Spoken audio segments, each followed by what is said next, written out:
예, 안녕하세요. 현장이 묻고 안전 담당자가 답하다 10번째 시간입니다. 현장 질이 89번입니다. 안전작업 허가를 위한 가연성 가스 측정 농도 기준을 말하고 있습니다.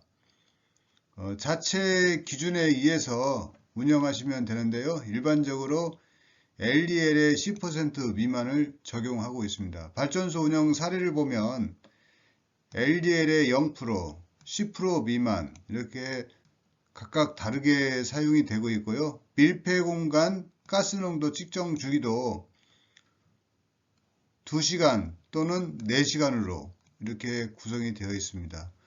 당초에는 2시간 하도록 이렇게 되어 있었지만 그 관련 규정이 삭제됨에 따라서 회사별로 현장 특성에 맞게 운영을 하고 있는 것으로 추측이 됩니다. 현장질이 90번입니다. 정부의 안전 강화 활동 지원 제도 내역에 대해서 물어보고 있는데요. 최근 정부가 안전 쪽에 많은 관심을 갖고 있습니다. 그래서 위험성 평가 특화 점검과 공정안전관리 기술지원 매칭을 수도권에서는 P등급과 M등급 사업장에 실무 담당자를 매칭시켜서 자율적으로 관리를 강화하도록 이렇게 노력하고 있고요. 고위험 사업장의 산재 발생 위험도를 예고하도록 이렇게 하고 있습니다. 고위험 사업장 같은 경우는 산업재해 발생 위험도가 1.0을 기준해서 1.0에 가까울수록 위험하다고 이렇게 경보를 하고 있습니다. 그래서 산업재해 발생 위험도는 같은 규모, 같은 업종의 재해율이 높을수록 외부 점검기관의 부정적 평가가 많을수록 증가하는 경향을 보이고 있다고 합니다. 그래서 1.0에 가까울수록 산재 발생 위험도를 예고하도록 하고 있고 기업별로 사업주는 자체 대책을 수립해서 운영하도록 이렇게 강화하여 관리하고 있습니다. 91번입니다.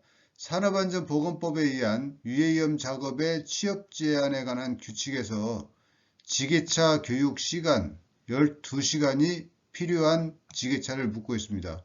건설기계관리법에 적용을 받지 않고 번호판이 없이 사업장 내에서만 운행하는 지게차가 되겠습니다. 산업안전관리를 위한 정부의 주요 활동인데요. 태안 하청 노동자 사망 사고 이후 많은 개정이 되었습니다. 그래서 2019년에 공공기관 안전관리에 관한 지침이 제정이 되었고 공공기관 안전활동 수준평가에는 고시가 제정되면서 현재 수준평가를 체계적으로 사업장별로 시행을 하고 있습니다. 그래서 22년도에는 중대재해처벌법이 시행되고 이어서 중대재해 감축 로드맵이 발표되기도 하였습니다. 참고하시면 되겠습니다. 현장질이 93번 상시 근로자의 수를 정의하고 있는데요. 보통 산업안전보건법 같은 경우는 사업장을 기준으로 적용을 하고 있습니다. 그래서 A 사업소가 5명이고 B 사업소가 4명일 경우 A 사업소는 관리감독자를 선임해야 되고 B 사업소는 관리감독자 선임 의무가 없습니다. 그리고 보통 코샤, MS 등 인증체계는 사업장을 기준으로 인증을 하고 있는 상태입니다. 그렇지만 중처법에서는 약간 다르게 해석을 하고 있는데요. 중처법은 기업 전체를 기준해서 적용을 하고 있습니다. 그래서 본사의 업무 지휘를 받는 사업소의 경우는 본사와 사업소의 상시 근로자 수를 포함해서 50명이 이상인 경우 중처법에 해당을 받도록 이렇게 하고 있고요. 특수형태 근로자 또는 파견자는 여기서 빠지는 것으로 이렇게 되어 있습니다. 고용노동부는 2021년 발간한 중대처벌법 해설서에서 파견 근로자는 제외한다고 규정을 두고 있습니다. 참고하시면 되겠습니다. 현장질이 94번입니다. 1960년도에 영국의 재해 사망자가 매년 1000명 이상으로 발생되어 사회적 이슈가 되었었는데요. 그때 발행한 알프레드 로벤스 경이 작성한 보고서가 있습니다. 그 보고서의 내용은 간단히 말해서 강한 처벌보다는 자기 규율이 산재를 예방하는 최적의 방법이라고 이렇게 얘기하고 있습니다. 그래서 자기 규율, 셀프 레귤레이션이란 말은 영국의 로맨스 보고에서 기인했는데요. 이 내용은 정부에서 중대재해 감축 로드맵에서 발표된 사항이기도 하겠습니다. 건설공사 발주자의 지위를 잃지 않는 업무 형태를 물어보고 있습니다.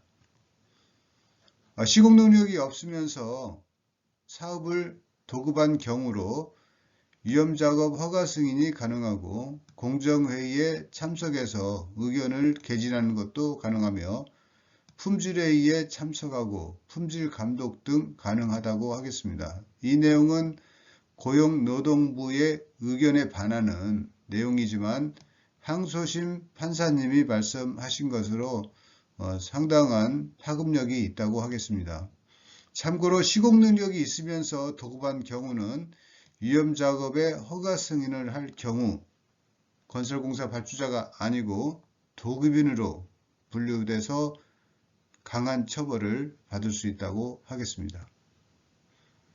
건설공사 발주자가 산업재해 예방 등을 위한 책임과 의무를 다했다는 내용을 두고 건설공사의 시공을 주도하여 총괄 관리했다는 근거로 삼는 것은 신중히 해야 된다고 이런 판례사항이 있었습니다.